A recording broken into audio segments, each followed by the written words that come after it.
Une image qui lui est restée à vie, événement qui faisait honte à Bernard Tapie. Plus d'un an après la mort de Bernard Tapie, Dominique Tapie a pris la parole au sujet du parcours de vie de son défunt mari. Dans un podcast dévoilé par Gala, elle a notamment révélé l'événement qui avait particulièrement fait honte à l'homme d'affaires.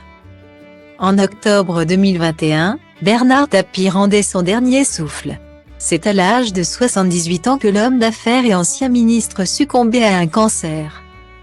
Avant de mourir, Bernard Tapie disait avoir tout mis en ordre dans ses affaires pour que ses 4 enfants et sa femme.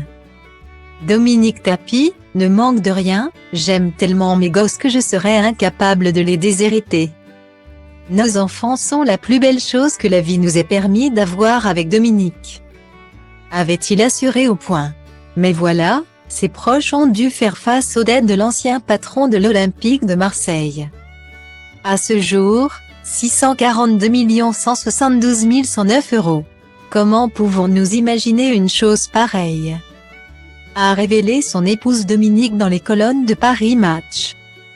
Cette somme colossale est malheureusement alourdie d'intérêts qui s'élèvent à 90 000 € quotidiennement. Mais Dominique Tapie veut s'en sortir.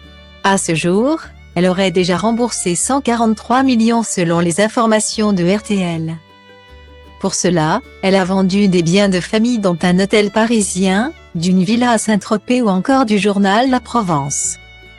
Il reste encore des actifs financiers et des œuvres d'art dans le patrimoine familial pouvant lui permettre de rembourser au moins jusqu'à 300 millions €. Depuis la mort de son mari, Dominique Tapie évoque régulièrement le parcours de vie hors norme de ce dernier. Au micro du podcast Jour où sa vie a basculé, du magazine Gala, elle s'est notamment penchée sur l'affaire de corruption VAOM.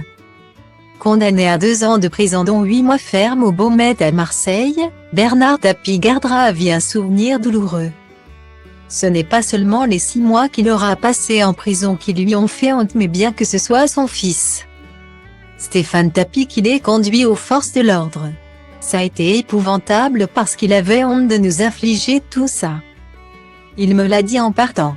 Et en plus de voir Stéphane, debout, qui le regardait rentrer dans le fourgon, c'est une image qui lui est restée à vie. Un souvenir déchirant.